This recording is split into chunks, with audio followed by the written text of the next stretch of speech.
이 수도권 무주택자들의 희망이라고 불렸던 곳이죠. 3기 신도시의 분양가가 엄청난 속도로 오르고 있습니다. 굉장히 안타까운 소식인데요. 일부 단지는 불과 1년 사이 분양가가 1억 원 넘게 상승하면서 공공분양을 기다려왔던 실수요자들이 아쉬움을 감추지 못하는 상황이라면서요. 네, 맞습니다. 대표적으로 인천 계양 신혼 희망타운을 보게 되면 2024년 전용 55제곱미터의 평균 분양가는 약 4억 원이었습니다. 그런데 약 2년 뒤 공급된 같은 지역의 신혼 희망타운은 비슷한 면적이 약 5억 원으로 책정이 되면서 무려 1억 원 가까이나 올랐습니다. 네, 다른 3기 신도시에서도 비슷한 상황이 나오고 있는지 궁금한데요. 특히 남양주 왕숙은 불과 1년 사이에 상당히 큰 폭으로 가격이 올랐다고요? 네, 맞습니다. 남양주 왕숙에서는 지난해와 올해 공급된 단지를 비교하면 평형에 따라 분양가가 약 7천만 원에서 1억 5천만 원 이상 상승을 했습니다. 고양 창릉 역시 전용 84제곱미터가 지난해 7억 원대에서 올해 8억 원대로 올라 1억 원 이상 비싸진 걸 볼 수 있습니다. 와, 청년들의 내 집 마련의 꿈은 점점 사라져가는 것 같다라는 생각이 드는데요. 이 공공분양은 상대적으로 저렴했기 때문에 내 집 마련을 할 수 있을 거라는 믿음이 있었단 말이죠. 그런데 이렇게 짧은 기간 안에 분양가가 오르게 된 핵심 이유가 뭘까요? 네, 업계에서의 말에 따르면 분양가 산정에 영향을 미치는 공사비가 꾸준히 상승을 한 데다가 사업 일정까지 지연된 점을 주요 원인으로 보고 있습니다. 사업 기간이 길어지면서 각종 비용 부담이 커지게 되고 결과적으로 분양가에도 영향을 미칠 수 있다는 분석이 나왔습니다. 네, 그런데 청약자 입장에서는 가격만큼이나 중요한 게 입주 시기라는 점이잖아요. 근데 분양가는 올랐는데 실제 입주 시기는 더 늦어지고 있다, 이런 이야기들도 나오고 있어요. 네, 맞습니다. 고양 창릉의 경우에는 지난해 공급된 단지는 2028년 입주 예정이었지만 올해 공급된 단지는 2030년 입주가 예정이 되어 있습니다. 모집 시기는 약 1년 차이지만 실제 입주 예정 시점은 2년 이상 벌어진 셈입니다. 결국 공공분양을 기다리고 있는 무주택자라면 단순히 제시된 현재 가격만 보고 판단해서는 안 될 것 같고요. 본 청약까지 분양가가 얼마나 달라질 수 있을지, 또 입주 시점과 자금 계획까지 함께 따져보는 꼼꼼함이 필요할 것 같습니다. 네, 특히 앞으로 공급될 3기 신도시 단지들도 사업 일정이 늦어질 경우에는 분양가 부담이 더 커질 가능성이 제기되고 있습니다. 공공분양을 준비하는 청년과 신혼부부라면 청약 자격뿐만 아니라 향후 필요한 자기 자금과 대출 가능 금액까지 미리 계산해 보는 것이 좋겠습니다. 네, 계속해서 다음 이슈 살펴보도록 하겠습니다. 서울 아파트값 상승세가 조금씩 주춤하고는 있습니다. 그런데 자세히 들여다보면 집을 사려는 수요가 사라졌다라기보다는 특정 지역으로 밀리고 있다고 하는데, 경기 남부나 서울의 중저가 아파트 특정 지역으로 밀리고 있다면서요? 네, 맞습니다. 서울 아파트 가격은 매매 가격이 0.23% 오르면서 2주 연속 상승폭이 줄었고요. 매수 심리를 보여주는 지표 또한 하락을 했습니다. 반면 경기 수원에서는 수원 영통구가 0.91%, 성남 수정구와 용인 수지구가 각각 0.63%로 오르면서 서울보다 강한 상승세를 보여줬습니다. 네, 특히 수원 영통은 반도체 산업의 배후이기 때문에 그런 점 때문에 수요가 몰렸다라고 생각이 들고요.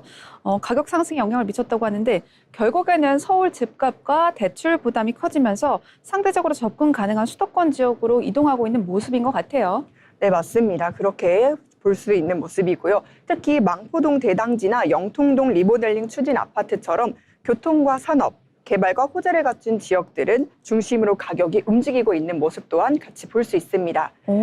다만 가격이 빠르게 오르면서 실제 매수 문의는 줄어드는 등 매수자들의 관망세도 함께 나타나고 있는 모습도 같이 볼 수 있습니다. 네, 이런 현상은 이제 경매 시장에서도 나타나고 있다고 합니다. 전체 응찰자 수는 줄었는데 오히려 낙찰 가격은 감정가부터 높아지면서 낙찰가율이 4개월 연속 100%를 넘어섰다고 합니다. 네, 맞습니다. 지난달 서울 아파트 낙찰가율은 101%를 기록을 했는데요. 특히 15억 원 이하 중저가 소형 아파트의 수요가 몰렸습니다. 송파구 문정시형 전용 46제곱미터는 감정가가 8억 원보다 5억 원 이상이나 높은 13억 1천여만 원에 낙찰이 됐고, 천여만 원에 낙찰이 됐고요. 무려 40명이 경쟁을 했습니다. 오, 대단한 경쟁인데요. 네. 단순히 저렴한 집을 찾는 것뿐만 아니라 재건축, 리모델링 비용까지 사람들이 다 생각을 하기 때문에 수요가 몰리고 있다는 점을 저희가 눈여겨볼 수 있을 것 같고요. 앞으로도 이런 중저가 아파트를 중심으로 수요가 몰리는 현상 계속해서 이어질까요? 네, 맞습니다. 전문가들은요, 대출과 다주택자 규제가 이어질 경우에는 부동산 수요 자체가 상대적으로 작은 부담이 적고 개발 호재가 있는 주택으로 집중될 가능성이 있다고 보고 있습니다. 결국 지금 수도권 시장은요, 집값이 일제히 오르는 모습보다는 실수요자가 접근할 수 있는 가격과 미래 가치가 있는 지역을 중심으로 수요가 재편되는 과정으로 볼 수 있습니다. 네, 결국에는 정리해보면 서울 이제 집값 상승폭이 줄었다고 해서 시장이 전체적으로 안정됐다라고 보여지기는 조금 어렵고요. 수요가 어디로 이동하고 있는지, 특히 특정 지역의 가격 상승이 수도권 전반을 다시 흔들 수도 있다는 점 주의하시면 좋을 것 같습니다. 네, 계속해서 다음 이슈 넘어가 보도록 하겠습니다. 이번에는 청약입니다. 청약 경쟁률이 워낙 높다 보니 나는 당첨자 되기 어렵겠지라고 해서 지레 겁먹고 포기하는 청년들이 많죠. 그런데 일반 공급보다 경쟁률이 낮은 특별 공급을 하게 되면 청약 당첨 확률이 높아진다면서요. 네, 맞습니다. 올해 1월부터 7월까지 일반 공급 1순위 평균 경쟁률은 5.04대 1이었지만 특별 공급은 3.52대 1로 상대적으로 낮았습니다.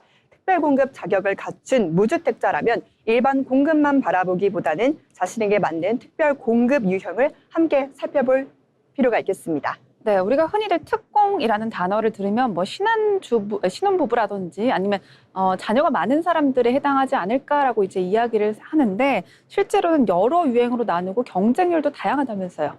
네, 맞습니다. 올해 생애 최초 특별 공급은요, 평균 9.79대 1로 오히려 경쟁이 치열했고, 신혼부부는 3.51대 1을 기록했습니다. 반면 다자녀는 1.73대 1, 노부모 부양은 0.43대 1에 그쳐 유형에 따라 당첨될 가능성이 크게 달라졌습니다. 그렇다면 청약을 준비하는 청년이나 신혼부부라면 단순히 경쟁률이 낮은 유형을 찾아보기보다는 먼저 자신이 어떤 특공에 충동하는지 자신의 자격을 확인해 보는 게 중요할 것 같네요. 네, 그게 현 시점에서는 가장 중요한 부분일 것 같은데요. 무주택 여부뿐만 아니라 소득과 자산, 혼인 여부와 자녀 수, 그리고 거주 지역 우선 공급 기준을 함께 확인을 해야 합니다. 특히 생애 최초와 신혼부부 등 자신에게 적용이 될 수 있는 유형의 자격과 과거 경쟁률을 비교해 청약 전략을 세우는 게 가장 중요합니다.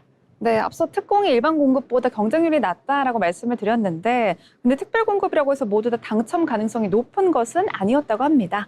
특히 생애 최초는 오히려 일반 공급보다 더 많은 신청자가 몰렸다면서요. 네, 맞습니다. 앞서 말씀드린 것처럼 올해 특별 공급 평균 경쟁률은 3.51대 1이었고요. 생애 최초는 9.79대 1로 일반 공급 1순위 5.04대보다 1보다도 더 높았습니다. 혼인이나 출산, 여부와 관계없이 일정 요건을 갖춘 1인 가구도 신청할 수가 있어서 청년층 수요가 몰린 것으로 분석이 되고 있습니다. 네, 결국 정리해보면 특공이라고 해서 또 무조건 경쟁률이 낮은 것은 아니다. 청년층이라면 자신의 자격 요건과 유형별 경쟁 능력을 또 꼼꼼히 따져보는 게 중요하겠습니다. 네, 그렇습니다. 특히 생애 최초는 경쟁이 치열한 만큼 소득과 자산 등 세부 자격을 확인하고 일반 공급과 비교해서 자신에게 유리한 청약 전략을 세우는 것이 가장 중요하겠습니다. 네, 결국 청약도 자신의 조건에 맞는 것들을 꼼꼼하게 따져보는 것이 중요하겠습니다. 지금까지 마켓 트렌드였습니다.